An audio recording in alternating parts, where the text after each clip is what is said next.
Now, the amazing listening, mixing, recording spot. Immediately what stands out is those PMCs. Yes, and those actually, my good friend Ryan Hewitt passed those on to me. I moved into this room and I had been on the ProAct Studio 100s forever. Yeah. And love them. Once I got into this room, I was working for 4 months and I was like, oh, wait a second. I think I need bigger speakers. Yeah. Ryan was in LA and doing Chili Peppers doing or something? Chili Peppers, Yeah. and the whole thing was, and he had his whole studio in storage. I just called him saying, hey, what would you suggest for my room? And he's like, dude, like my PMCs are literally sitting in storage. He's like, why don't you like try them out for a few months? And I was like, you are a godsend, thank you. And then I put them up and was like, okay, now we're cooking with gas kind of a thing. That's a big adjustment going from just having the ProActs much closer. Yes. And then having 3 or 4 feet away from because I was in a shallower room before this. Well, I was in a similar setup, but I was basically working with this kind of a depth. Oh, okay, yeah. So I was only about 20 feet deep, and it was a little more dead in that room, and the ProActs made a lot of sense. And I had a sub, you know. Sure. But yeah, these have been amazing. And then, you know, having these just for reference has been a good move. I just added those to the setup like a year ago. Just to check, where's my vocal really sitting at? And I'm not a mixer, but I'm starting to mix more just based on, I love getting a mix as far as it can go before it goes to a mixer. And then sometimes it ends up being like, you know what, we love where this is.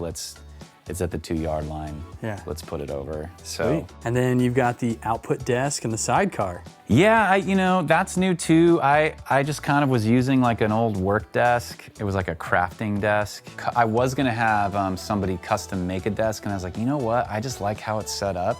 Yeah. And then I asked some friends, like, is it solid enough? Does it work? And they're like, yeah. And I just kind of was like, you know what? For the price and for what I need it for, this is perfect. I feel good about that.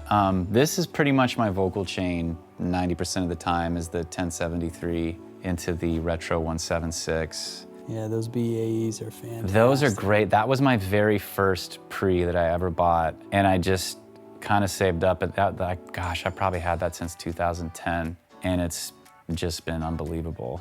Like, it keeps getting better. But I knew at the moment, I was like, if I'm gonna go in on I'm just gonna go big and get the one that I'll never ever regret or ever really want to sell.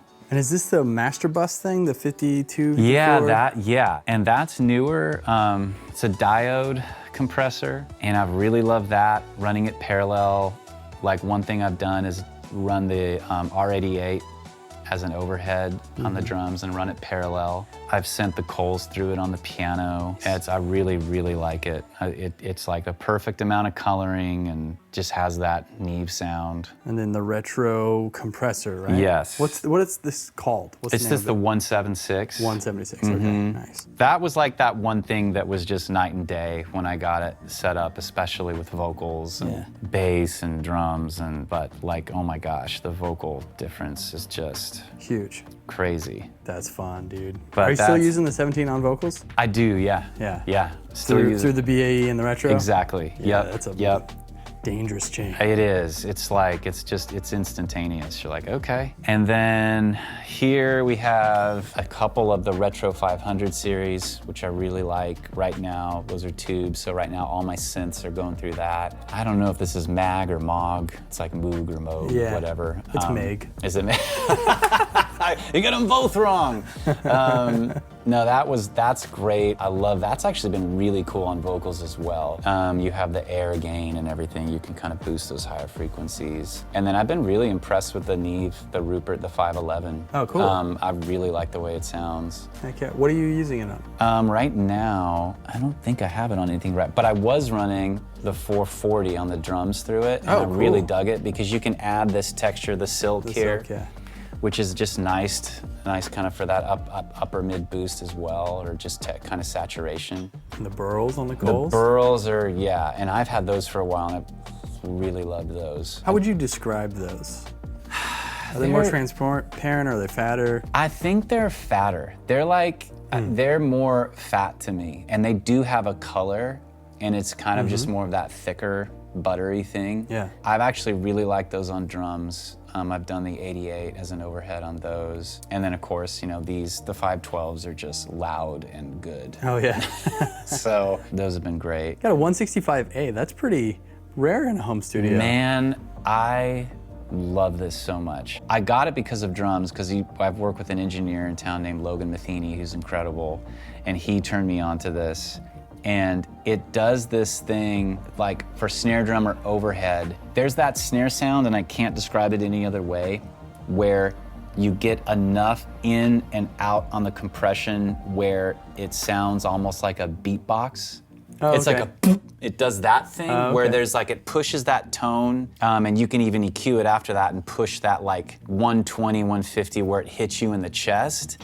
And it does, you know, Tame Impala's on, it does this, like that, those drum sick. tones. It's like, I've even done like bass through this and jacked it so that it's like basically acting as an amp parallel. Nice. That's been amazing. Yeah, I've done vocals through it, like for an affected kind of like gnarly vocal. I just love it. It's so good. And then you're rolling with the Apollo X16, you got the X4 over there and a satellite. Yep. Lots of DSP, Yes. gas. Yep.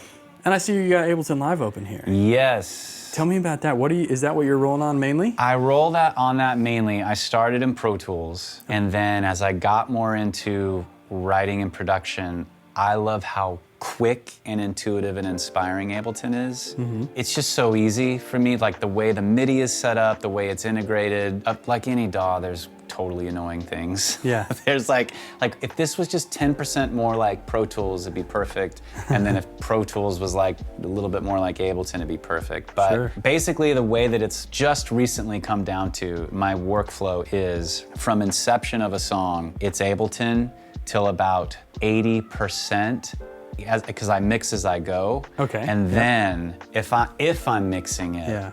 I transfer it to Pro Tools. Yeah. And because it's just way more intuitive. I've gotten quicker at editing in Ableton, so I don't have really complaints with that. Drum editing in Ableton is not the best because the way that the warp works and everything. But if you're editing one single piece of audio and quantizing it, it's great. Incredible. Yeah. So it's like anything. There's amazing things about it, but it's not, you know, it started as a DJ DAW primarily. Yeah. And it's granular, so it's sampling everything. And that's what I learned the difference was in Pro Tools is. But I go into Pro Tools more often now. But yeah, I just love how cool. fast and intuitive Ableton is for creativity.